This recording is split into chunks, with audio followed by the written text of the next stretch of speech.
Janet and I celebrated 12 years of marriage, having been sweethearts since the age of 10. Opting out of college, I landed an entry-level job as a draftsman at Desmond Engineering right after high school. A year later, we tied the knot, and the following year brought the joy of becoming parents to twin girls, Bethany and Brittany. Despite initial challenges, diligent budgeting helped us through. While still a draftsman, I moved up a few grades, improving our financial situation.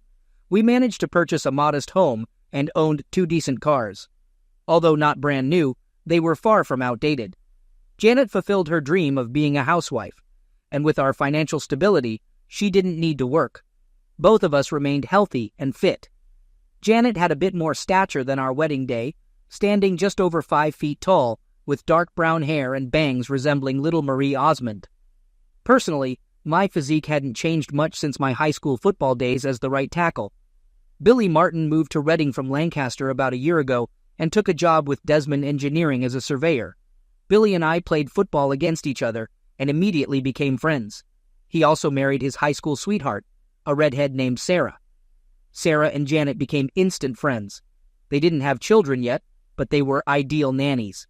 When we weren't at work, Billy and I enjoyed each other's company. It was a pleasant breakaway from family life. Of course, Janet and Sarah did the same. They went shopping together, attended parties and club meetings, and Billy and I watched the girls on TV. Sarah also took a job as a secretary at Gilbert Engineering, located just outside the city. About 6 months ago, I began noticing changes. Previously, the PTA meeting was held once a month, but now it is once a week. Sarah, despite not having children, always visited Janet. The frequency of Tupperware and Magic Chef parties seemed to increase every month, yet they never made purchases. They joined a book club, but never found time to read. On weekends, they spent hours shopping, buying very little. Janet's collection of fashionable lingerie grew, but I never got to enjoy any of it. It started bothering me. I never mentioned anything to Billy because he didn't seem to care. I didn't want to cause problems if something happened. About an hour after putting the girls to bed, Janet came home from some kind of basket party. She took a shower before Sarah picked her up and took another as soon as she got home. This seemed strange to me. While she was in the shower, I quickly checked the basket and found a set of black lace lingerie. Who would wear black lace lingerie to a basket party? I'm not in the habit of checking my wife's underwear, but I did this tonight and found that the underwear were wet and sticky. I put them in my pocket. Until tonight, I had never once delved into my wife's purse or wallet. The only thing I was really interested in was her cell phone. Apparently, she was pretty sure I wouldn't spy because she hadn't deleted a single call in the last week. The majority of calls were addressed to Sarah, but a large number of incoming and outgoing calls were addressed to KC, KH, and KW. Of course, I had no idea who they were, but I quickly realized that the C stood for cell, the H stood for home, and the W probably stood for work. I checked her address book, and Sarah also had 3 numbers listed: Sarah S., Sarah H., and Sarah W. I was amazed at how well organized my wife's phone was. Looking at Sarah's work number, I noticed that it had an extension. Checking KW's number, I found it was the same number as Sarah, but with a different extension. It wasn't hard to guess that Janet was calling and receiving calls from someone who worked with Sarah. It was also easy to guess that Sarah must have been the one who introduced Janet, and the mysterious company, K. Gilbert Engineering, was now closed. I took Janet's phone and dialed KW's number. Upon approaching Ken Sanders' desk, I heard a recorded message stating that he wasn't available at the moment. The message suggested leaving a name and phone number for a callback. After the signal, I ended the call, finding it too easy. Janet poked her head around the doorway and inquired if I was going to bed. I responded that I was almost done with the book and would get up once finished, acknowledging the possibility of falling asleep on the sofa. It was my intention to sleep on the couch. It was a restless night. I kept trying to figure out what I did wrong or what I could have done differently. It was a terrible waste of time and mental effort. Every time I redirected my thoughts to what I should do, they kept coming back to what I should do. I kept looking at the clock and it didn't move. All I knew for sure was that I was not going to take any blame for what happened or what was going to happen. I woke up to the sounds of my 2 little angels cooking breakfast. Janet encouraged them to take care of themselves rather than wait. The idea was good, and it appeared to be effective. While stretching and scratching myself, my wife entered the room and mentioned that I should hurry up or I'd be late for work. I assured her it wasn't a problem as I wasn't going to work that day. When she questioned why, I explained it was due to too many personal problems. With a yawn, I headed towards the bathroom, realizing I needed a shower. Upon my return, Janet seemed a bit puzzled as the girls had already left for school. I grabbed a cup of coffee and sat at the table opposite my wife, who looked at me hesitantly, as if anticipating something but uncertain about what. I straightforwardly requested her to share details about her novel, sensing she might not readily open up and share her thoughts. In response, she asked if my downcast mood was due to suspicions of her being unfaithful. I confirmed my concerns and pressed her to discuss the novel. Despite being married for 12 years, she questioned why I would entertain such thoughts. I insisted on discussing her novel, citing my work commitments for the day and a refusal to engage in games. My wife, with affection, let out an exasperated sigh and leaned in, reassuring me that there was no romance in her novel. I sarcastically acknowledged her honesty, but expressed my inability to appreciate it at the moment. She leaned back, sipping her coffee as if she had taken control of the situation. I then asked if she could answer a few simple questions, to which she agreed. I inquired about her frequent attendance at PTA meetings every week, despite the PTA secretary stating they only held monthly meetings and she hadn't attended one in 6 months.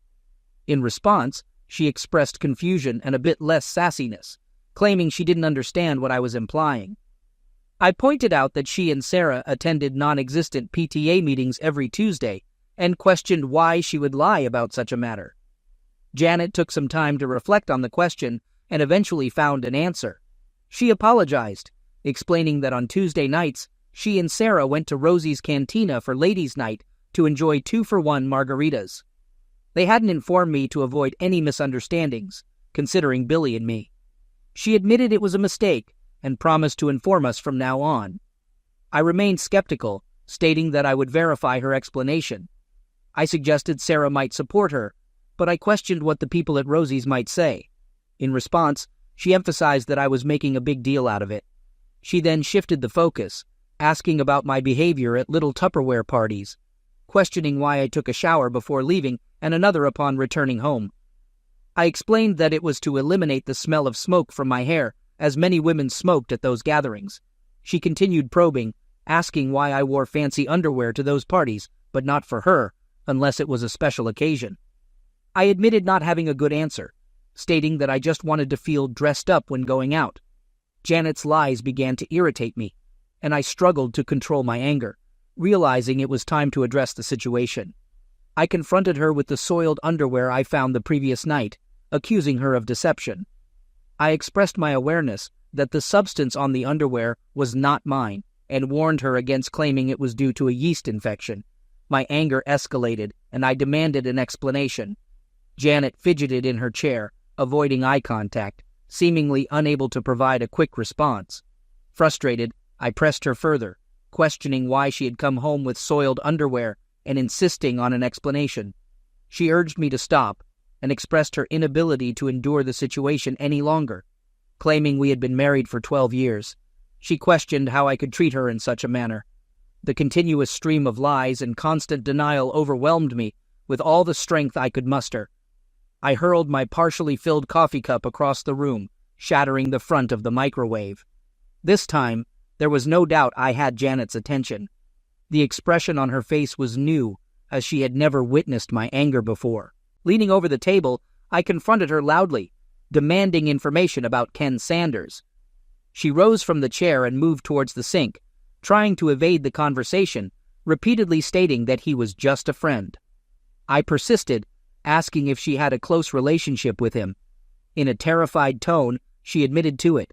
I pressed further, questioning if she had slept with him the previous night. With remorse in her voice, she confirmed it, urging me to stop and expressing sincere apologies. She stood at the sink, sobbing uncontrollably. After pouring myself fresh coffee, I heard Janet's cell phone ringing. Her eyes shifted nervously between me and the phone as she suggested answering it, identifying the caller as Ken. I pressed the speakerphone button and greeted Ken, who sounded distressed, mentioning a call attempt on his work number the previous night. Janet seemed frozen with fear, and I nodded in acknowledgement. She hesitated in responding to Ken's inquiries about her presence and whether something was wrong, eventually admitting that I was present and aware of their situation. I intervened, addressing Ken and informing him that I had some matters to attend to in the morning, but promised to visit him in the afternoon. I suggested having emergency on speed dial. Ken didn't hang up but remained silent. Ending the call, I returned the phone to my pocket. Janet, now in her robe, stood at the sink, trembling. Expressing my intention to leave, I posed one final question about the name of the guy Sarah was dating. She reacted by pleading with me not to ask. In her distress, she threw the second cup across the room, causing it to crash against the tiled wall behind the sink. In a hurried manner, she provided the name as Kelvin, specifically mentioning Calvin Bostic. She informed me of her return later in the afternoon and instructed me to clear out my belongings before then. She mentioned her mother staying with the girls temporarily and assured assistance in retrieving any items I couldn't fit in my car. She emphasized not to contact her and requested informing her mother of my whereabouts. She remained still, offering no further words as I walked out the door. Of course, I had no idea what to do next. I decided to go into the office and see Billy. I considered him a friend and believed he should know what was happening. It was easy to deduce that Sarah met Calvin at work and became friends with him. Ken was likely Calvin's friend in need of a date. I might have simplified this a bit, but I thought it was close enough. Billy was absent from the office, probably engaged in some form of betting or similar activities. I called him on his cell phone and shared the distressing news about Janet and Sarah having boyfriends, revealing that the supposed meetings and Tupperware parties were actually social gatherings. He questioned the credibility of the information and found it hard to believe. I suggested asking Sarah about a guy named Calvin Bostic, who worked with her and Gilbert, as I suspected she might have introduced Janet to someone from their workplace. Billy expressed disbelief upon learning about Calvin Bostic, as they had graduated together. I also mentioned a guy named Ken Sanders, describing him as a tall, skinny individual. I shared my belief that Janet would likely warn Sarah soon, as she had given me various excuses before finally confessing. After our conversation, I went to HR to request a short leave, finding it impossible to focus on work. It took only 10 minutes to transfer my tasks to another draftsman. Meanwhile, Janet's cell phone rang, displaying Sarah's name on the caller ID. I answered the call, pretending to be Janet, and inquired about the situation. Sarah apologized, thinking she was calling Janet, and mentioned that Billy had received information at the office. Expressing my anger and disgust, I asked Sarah to clarify what someone had said to Billy. She revealed that she intended to take Janet home and suggested that bothering Janet at that moment was not ideal, as she was busy packing her belongings. Surprised by this revelation, I questioned the reason for packing and learned that Janet planned to return to live with her parents temporarily. Enjoying the pause on the other end of the line, I smiled, imagining the scenarios running through Sarah's mind. In response, I advised her to inform Calvin about Billy's impending arrival, implying that he might appreciate a head start. Sarah reacted with shock and disbelief, exclaiming, "No, God, no," before hanging up. This woman's nerves. We only had one credit card, so canceling it was no problem. We also had an ATM or a debit card. It took me 5 minutes to change the PIN number. I had no idea what to do with the checking account, so I just ignored it for now. In any case, I needed it to pay utilities and other bills. I just hoped Janet didn't take any receipts with her. The cell phone rang again, but this time, it was my phone. Billy chased Calvin Bostic out of the Gilbert building and caught him in the parking lot. He was in jail and wanted me to tell his brother from Lancaster to come and post bail for him. I called his brother. There was nothing more I could do for Billy, so after lunch, I went to Taco Bell. I visited my mom and dad, explaining everything to them. Mom was more than willing to watch the girls for a while. She stayed with me during the week, and the twins stayed with them on the weekends. Now it's time to visit Ken Sanders. The guys in Gilbert's drafting department were eager to tell me about Billy's visit that morning. The drafting department overlooks the parking lot, and they saw everything that happened. Billy caught Calvin before he could get to his BMW. He threw him over the hood of one of the cars and started smashing his face. The guards followed them and tried unsuccessfully to get Billy out. Finally, one of them punched Billy in the neck with a stun weapon. He wasn't home yet when they put him in the police car.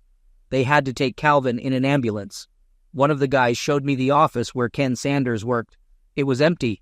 Looks like old Ken quit suddenly this morning. We walked past Sarah's desk. She wasn't there either, but it looked like she was still working there. 10 minutes later, I found out Ken's home address and headed to the parking lot. It was a small ranch with no garage.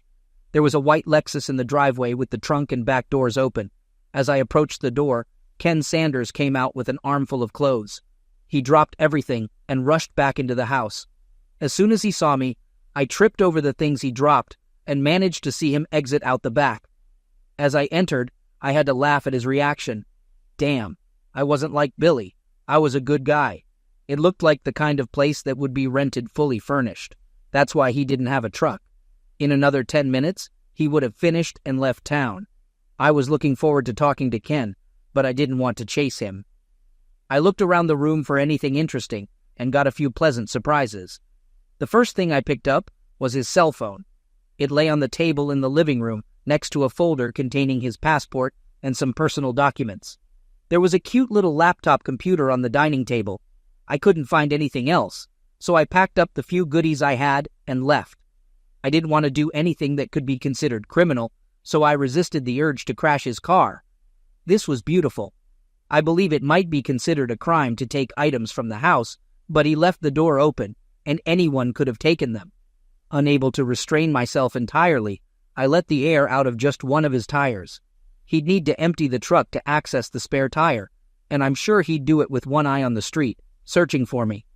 I'll retrieve it later. He got the message. I went to the prison to see Billy. His brother and he were occupied with legal matters, so I just waved and smiled at him. It seemed he had everything under control. Mom was already at home and dinner had started. We chatted briefly, and then I brought the things I bought from Ken into the office where my computer and belongings were kept. Before I could examine them closely, Beth and Britt returned from school. I decided it would be best to inform them about what was happening before they inquired. I didn't get a chance. Bethany eagerly greeted me, questioning why Grandma was present and inquiring about Mom's whereabouts. I explained that Mom and I decided to take a break from each other, and she would be staying with her parents for a while. Brittany seemed pleased with the news, claiming victory in a bet with Bethany. She gloated about winning and explained that their argument revolved around Mom cheating on me. Bethany, however, denied ever mentioning anything about Mom cheating, asserting that they were not naive and knew what was happening. She admitted that Brittany was right and that Mom was indeed cheating on me. Expressing surprise at how I found out, she criticized me for being slow and too trusting. Brittany, in an unusual gesture, placed her hand on my shoulder, attempting to console me. The situation was surreal. A 12-year-old girl trying to comfort her father in the midst of a family crisis. One Saturday, when Mom and Sarah said they were going shopping at King of Prussia, Mom wouldn't let Britt and me go with her. She said it was an adult shopping day, and she would compensate us for it later. When we got to school on Monday, 2 kids said they saw her with a guy in Nobles Grove. We called them liars, but one of the girls had a photo on her cell phone. It seemed pretty trivial. I thought there must be an explanation, but Britt said she was cheating. "Why didn't you tell me anything?" They both just shrugged. A couple of weeks later, Tracy Mercer's parents saw Sarah, Mom, and 2 guys at TGI Fridays in Allentown. They told Tracy about it when they got home. I sat dumbfounded. Thank God Grandma invited us to dinner. We didn't discuss the issue during dinner, and I apologized before the dessert arrived. Luckily, the twins decided to leave the topic for the rest of the night. I felt relieved. I had just started examining Ken's laptop when his cell phone received a text message. The message read, "Daxry 4 Sinaf ULYJ, Dear Ken, sorry for the trouble. Love, Janet." While I'm not the best at texting, I easily deciphered this message. It was sent from Sarah's cell phone, indicating that Sarah and Janet were together. Temptation got the better of me, and I couldn't resist letting Janet know that I had Ken's cell phone by spelling out TAJ. I spent the next couple of hours examining files and folders on Ken's computer. Although I found no emails between Janet and Ken, there were intriguing emails between Ken and some old friends in Lancaster. What I read shocked me. and I certainly didn't appreciate it. Janet and I had been together for almost our entire lives, and now I discovered that I never really knew her. In less than a year, she seemed to have become closer to Ken than she had with me in almost 20 years. As I replaced the cartridge in the printer, I noticed tears streaming down my face. This wasn't my usual reaction. Her deception had hurt me, and now I felt the salt in the wounds, perhaps because of my tears. I printed out several emails and a dozen photographs. I would have taken more photos, but I ran out of expensive paper. There were no explicit or suggestive images. All of them were suitable for mixed company. Beth poked her nose in the door and asked if she could call her mother. I didn't feel like I could refuse. My mother was with the twins while they talked to Janet, and she overheard everything. She didn't eavesdrop, but it seemed like the girls weren't trying to hide anything. Mom later told me that they didn't cut Janet any slack and blamed her for the whole problem. The conversation lasted less than 5 minutes. The emails were extremely interesting. Ken applied and got hired as an engineer for an alternative energy project in Spain. His start date was in 6 weeks. Apparently, he didn't inform Gilbert about his departure. I'm sure Sarah knew, but no one else mentioned it. He had all the documents ready for the trip, except for my passport. I'm sure he could find a replacement, but he better hurry if he wants to set a start date. I guess he could always go to the police and report that I stole it, but I didn't think he would do that. He hasn't booked his plane tickets yet. One of the letters to a close friend explained a lot. Janet planned to get a divorce after joining Ken in Spain. She realized that I would never allow her to take the girls out of the country, so she was going to declare me an unfit father. The letter didn't go into detail about how she was going to achieve this, but it did indicate that it would be severe enough to revoke my visitation rights for the twins or custody. It was completely despicable. Ken wrote this letter, so it was all hearsay. I would have liked to have received something original from Janet, but I had to make do with what I had. I printed out several copies of this letter. Mom fell asleep watching Leno, so I sent her to our bedroom. The girls have already gone to bed. I fell asleep on the couch, and there were 4 empty beer bottles on the coffee table. I woke up to the smell of fresh coffee and bacon. Mom always prepared a good breakfast. The girls were finishing their cereal when I approached the table. I had to endure some good-natured teasing before I could start cooking the eggs. The conversation was casual until it was time for the bus. I expressed my concerns to the girls, informing them that their mother might try to separate us by labeling me an unfit parent to retain custody of them. I emphasized my openness to shared custody for their happiness, but clarified that I wouldn't give up my right to be with them. I urged them not to choose sides, but to be cautious and not believe any falsehoods. Brittany assured me that they were smarter than I thought and that they loved Mom but wouldn't let her damage me. She smiled, and Beth gave me a thumbs up before they left. After their departure, Mom refilled my cup and joined me at the table. She encouraged me to relax, assuring me that everyone was on my side. Following a shower and shave, I dressed slightly nicer than usual. Leaving the house with 3 mobile phones felt peculiar, and I made a mental note to purchase the cell phone charger that Ken had given me. Though I probably wouldn't need it, I preferred to be prepared. I checked in at the Family Services office and awaited the caseworker's call. Upon receiving it, I was surprised to recognize the woman who assisted me. Jody Mitchell, whom I hadn't seen in over 10 years, greeted me with a remark about our shared past in high school. She remembered me from those years when she was part of the goth group that stuck together, facing ostracization, particularly from athletes like me. Though she looked normal now, I couldn't forget her pink hair, black lipstick, and dark eye makeup. The sign on her desk read, J. Mitchell, indicating she likely hadn't married. 12 years ago, I could understand it, but today, she looked normal. John, what can I do for you? Her question interrupted my train of thought. I stuttered a bit and acknowledged Jody's appearance, to which she chuckled at my awkwardness. I apologized if my words had been embarrassing, and she reassured me to relax. She shared that halfway through college, she realized she could face the world authentically without a false facade. Jody mentioned she had been what I might call normal for almost a decade now, feeling much more comfortable this way. However, she acknowledged sounding patronizing at times and apologized for her difficulty in keeping her foot away from her mouth. Moving on, I asked Jody if there were any files or reports on me. She confirmed there was nothing under my name or Janet's, indicating that it seemed we were providing for our children rather than mistreating them. I affirmed having 12-year-old twin girls, Bethany and Brittany. Shifting the conversation to the main issue, I explained that my wife planned to leave me and take the girls with her. Jody acknowledged the commonality of such situations and inquired if there was a specific reason for her actions. I pointed out that there were no supporting documents or accusations in their records, expressing concerns about potential setups. Jody explained that their computer not showing anything didn't mean I was in the clear. She suggested my wife might be gathering information, like medical records or police reports, before reporting to their office. In response to my skepticism about being set up, Jody clarified that she wasn't saying I couldn't win. She questioned why I thought my wife would take such actions. Despite my initial reluctance, I felt compelled to share an email from Ken. I handed a copy across Jody's desk and inquired about its origin.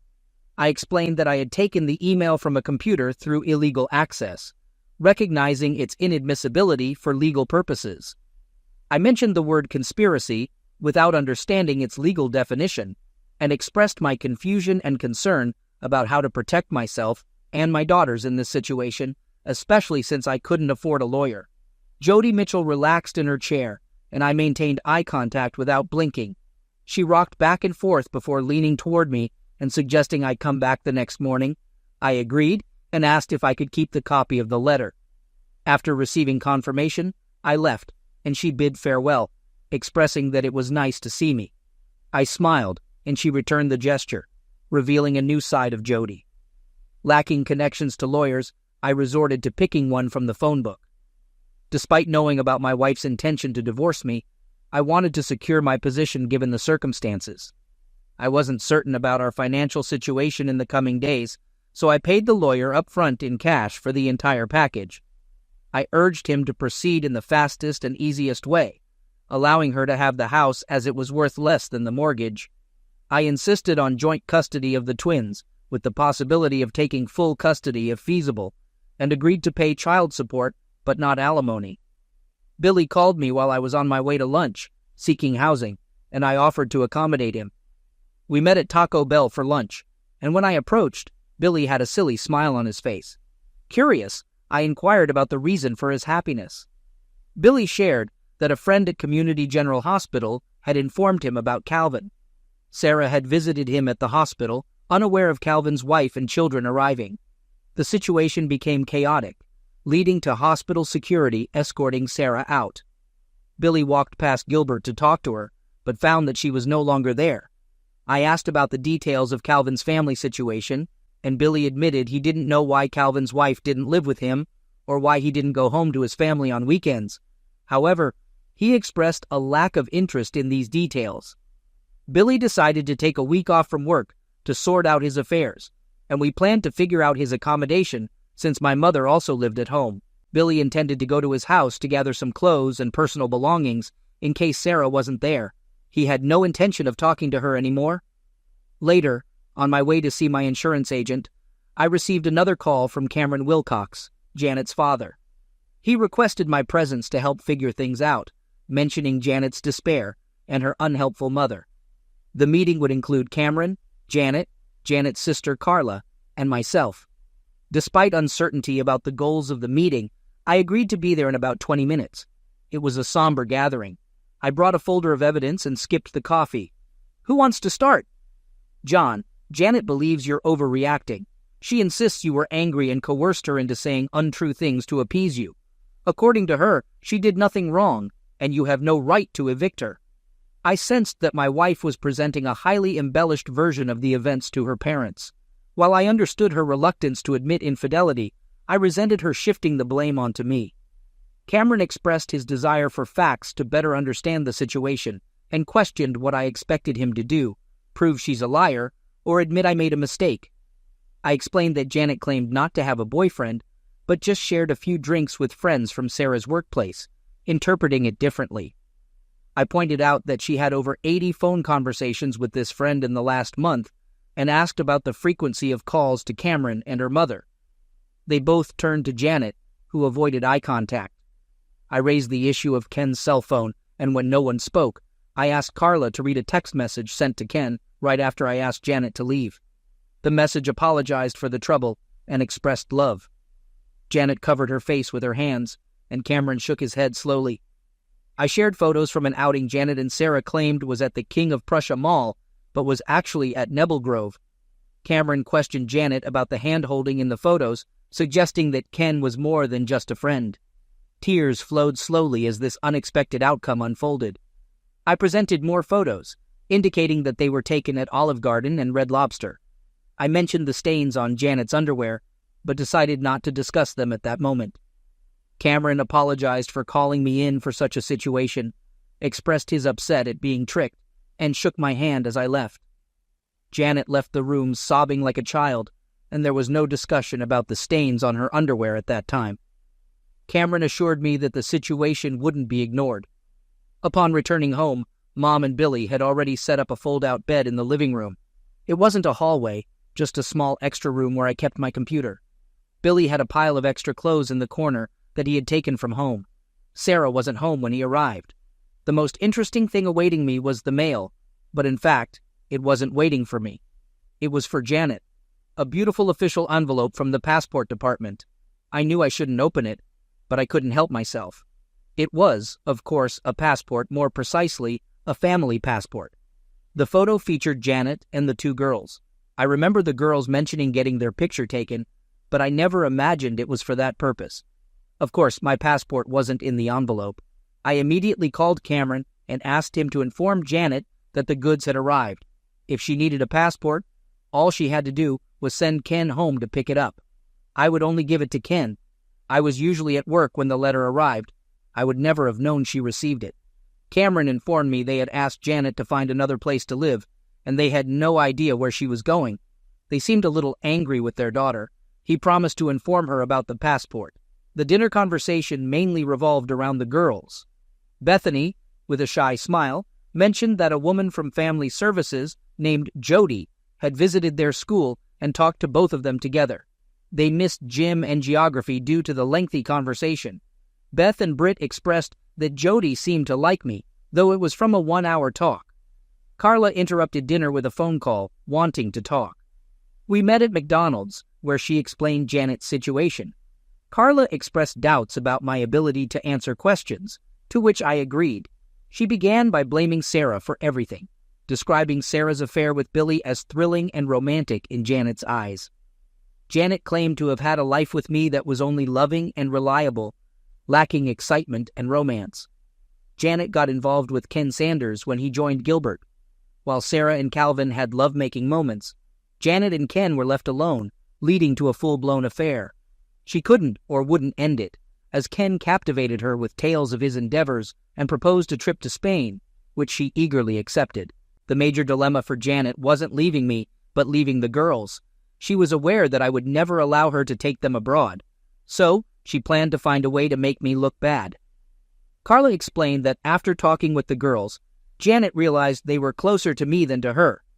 As a result, she decided not to pursue custody if I agreed to a divorce without any conditions. I agreed to proceed without contesting it. Carla then mentioned that Janet would like to get her passport and asked if I had it with me. This raised suspicions about Janet's intentions, and I suspected she might still have hopes of taking the girls with her. The family passport played a crucial role in the deal. Carla, my coffee is cold. I'm going to go home and take a hot shower. Do not call me anymore, John. What the hell is wrong? How did I make you angry? You know damn well what you did. Do you two really think I'm that stupid? Go back to your sister and tell her there is no way she can have my daughters. Since you decided to do it, help her. I'll have to ask you never to talk to my girls again. Carla was talking on her cell phone as I left Mickey D's. I can only guess who she called. I arrived at the Family Services office before it opened. You couldn't stay away from me, could you? Jody walked into the office with a big smile on her face and a Starbucks cup in her hand. She motioned for me to sit down and apologized for not having more coffee. I think you know that I talked to your daughters yesterday. I nodded and smiled. For some reason, I was a little tongue-tied, out of my element. I remembered that the same thing happened the last time I talked to her. Since I was with Janet my whole life, I never had the opportunity to develop any social skills with other women. Looks like I've paid for it now. Is something wrong, John? Apart from that? No, I wasn't trying to be smart. I just couldn't formulate the words. I'm so sorry, Jody. I think I'd better leave. I'm not aware of all this. This morning. I'll call you later. Before you go, I would like you to know that I am getting a restraining order against your wife. I can't stop her from seeing or being with the girls, but I can stop her from taking them out of state or denying you access to them. It will be delivered to her before noon. This brought a big smile to my face, but I left the office anyway. I headed to the nearest Starbucks. This coffee definitely smelled good. Until today, everything was under control. Now, I felt disheartened and bewildered. I drove around aimlessly for a while before heading home. Billy informed me that Sarah had relocated to her parents' house near Afrida, so he was only returning to his place until he could sell or rent it out. He spent the morning at the bank, the insurance company, and the law office, hoping to secure some money from Gilbert. Unfortunately, they had no company policy against fraternization, making his efforts an uphill battle, as his lawyer explained. Passing by the hospital, he discovered Calvin was being discharged. Calvin's wife, in the process of completing her discharge paperwork, intercepted Billy, expressing her gratitude for his assistance and explaining her attempt to persuade Calvin to drop the charges. Surprisingly, she had been trying to mend the situation with Calvin for several years without success. After Billy left, I sat on the porch, nursing a beer. Mom brought me a meatloaf sandwich and joined me in silence, sharing the beer. She mentioned that Dad would come for dinner and stay the night. When Jody Mitchell arrived, Mom retreated into the house. Jody sat beside me, declining the cold beer I offered. We sat in silence for a few moments before she spoke. I served Janet's papers about an hour ago. She was quite upset, by the way, staying with her sister. I finished the long neck I was holding. It may seem good, but why do I feel so bad? In such situations, there's nothing good, John, just less bad. I pulled out another beer, hesitated, and returned it to the refrigerator. Could you come in and explain all this to the girls? I get along with them, but no matter how carefully I phrase it, it might sound like I'm blaming their mother. I fear it could push them away. How about 7 tonight? I nodded, and she stood up, walking to her car. Halfway there, she looked back, a positive sign, and I smiled. She smiled back. Jody visited that evening and spent considerable time with Beth and Britt.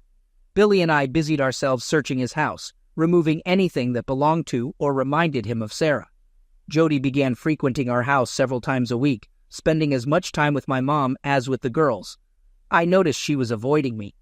While this suited me, I was curious. One evening, after the girls had gone to bed, she sat beside me. I felt the need to talk to her, but she initiated the conversation. She asked if I had any wine, preferably with a cork. I explained that I had wine, but they all had screw caps.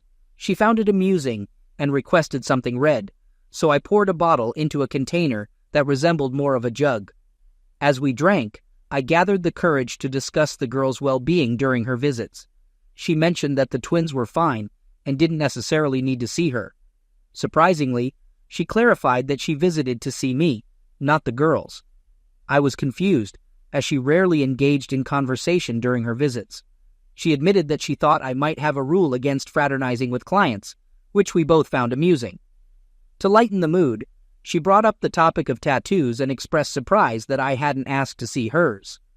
I confessed that I had 4 tattoos from my high school days, 3 of which were easily visible, and 1 more discreet. She playfully suggested a game of finding the tattoos, maintaining quiet to avoid waking the girls. The 4th tattoo was in a secluded place, and I admired her for a while before she left, apparently before the twins woke up. However, I sensed they might have been aware of what occurred. I instructed my lawyer from the phone book to finalize and deliver the divorce papers. Janet, still residing with Carla, received the papers, but there was no response. Several more weeks passed, and my father's health declined. Mom spent more time with him than with me. Luckily, school concluded, and the girls spent the summer with her. By the end of summer, Dad moved to a nursing home. Billy and I assisted Mom in preparing the family home for sale, and she moved back in with me. Jody visited the girls at their mother's all summer and spent 3 or 4 evenings a week with me. They went shopping and out to dinner together, and I appreciated the attention Brittany and Bethany were giving. At least I didn't envy them anymore. I was pretty sure they knew what was going on between Jody and me. Janet called the girls about once a week, but the conversations were always short, and according to her mother, seemed tense most of the time. The twins didn't even tell me she called. Billy's divorce from Sarah was finalized. I had no idea what my status was. He also decided he wanted to start his own surveying business and asked me to come with him. I didn't have enough money to contribute until my mom came to the rescue. When she and her father ran out of money, Medicare picked up his expenses. Instead of watching it all disappear, she thought I should use it for business. I believe she also thought of it as an investment in her future.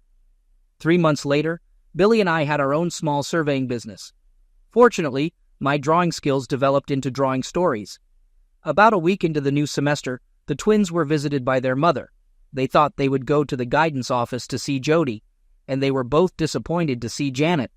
They tried their best to be polite and respectful to her, but they still couldn't. She told them she loved them both and was sorry things turned out the way they did. She was going to Spain to see the windmills and would send them some postcards.